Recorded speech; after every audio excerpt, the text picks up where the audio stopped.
Come Follow Me this week comes from Doctrine and Covenants, section 135 and 136. Right now we're going to read section 135.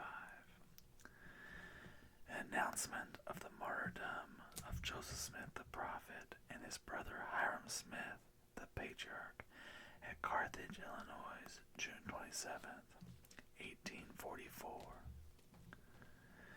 This document was included at the end of the 1844 edition of the Doctrine and Covenants, which was nearly ready for publication when Joseph and Hyrum Smith were murdered. Verses 1 and 2. Joseph and Hyrum martyred in Carthage jail. 3. The preeminent position of the prophet is acclaimed. 4 through 7. Their innocent blood testifies of the truth and divinity of the work. Verse 1. To seal the testimony of this book and the Book of Mormon, we announce the martyrdom of Joseph Smith the prophet and Hyrum Smith the patriarch. They were shot in Carthage jail on the 27th of June, 1844, about 5 o'clock p.m. by an armed mob, painted black, of from 150 to 200 persons. Hyrum was shot first and fell calmly, exclaiming, "I am a dead man." Joseph leaped from the window and was shot dead in the attempt, exclaiming, "O Lord, my God." They were both shot after they were dead in a brutal manner, and both received 4 balls. John Taylor and Willard Richardson, 2 of the 12, were the only persons in the room at the time. The former was wounded in a savage manner with 4 balls, but has since recovered. The latter, through the providence of God, escaped without even a hole in his robe. Joseph Smith the prophet and seer of the Lord has done more save Jesus only for the salvation of men in this world than any other man that ever lived in it. In the short space of 20 years, he has brought forth the Book of Mormon, which he translated by the gift and power of God, and has been the means of publishing it on 2 continents, has sent the fullness of the everlasting gospel, which it contained, to the 4 quarters of the earth, has brought forth the revelations and commandments which compose the Book of Doctrine and Covenants, and many other wise documents and instructions for the benefit of the children of men, gathered many thousands of the Latter-day Saints, founded a great city, and left a fame and a name that cannot be slain. He lived great, and he died great in the eyes of God and his people, and like most of the Lord's anointed in ancient times, has sealed his mission and his works with his own blood, and so has his brother Hyrum.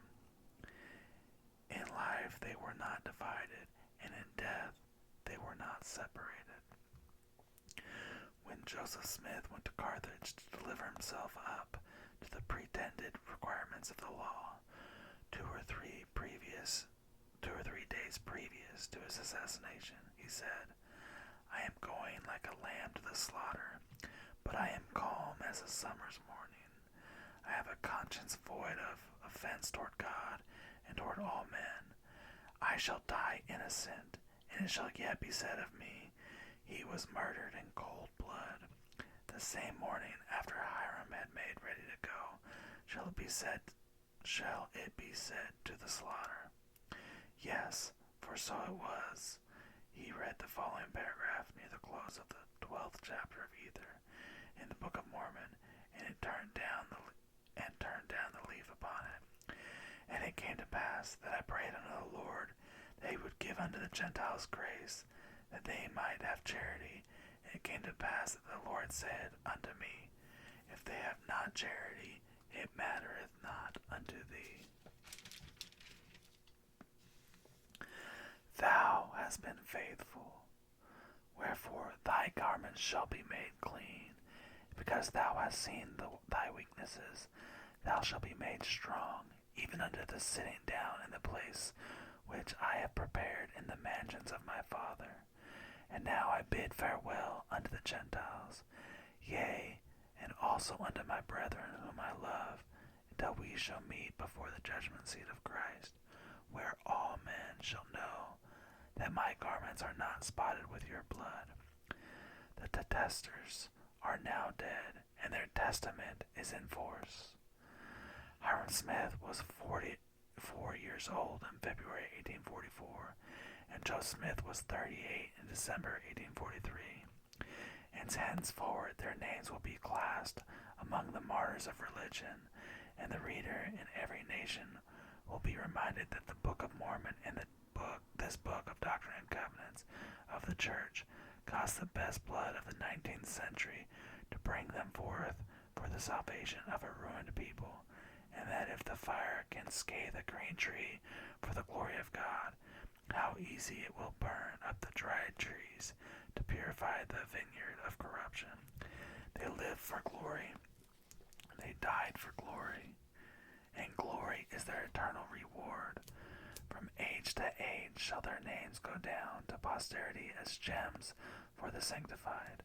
They were innocent of any crime, as they have been proved before, and were only confined in jail by the conspiracy of traitors and wicked men, and their innocent blood on the floor of Carthage jail is a broad seal affixed to Mormonism that cannot be rejected by any court on earth, and their innocent blood on the escutcheon of the state of Illinois, with the broken faith of the state, as pledged by the governor, is a witness to the truth of the everlasting gospel, that all the world cannot impeach, and their innocent blood on the banner of liberty and on the Magna Carta of the United States is an ambassador for the religion of Jesus Christ that will touch the hearts of honest men among all nations, and their innocent blood, with the innocent blood of all martyrs under the altar that John saw,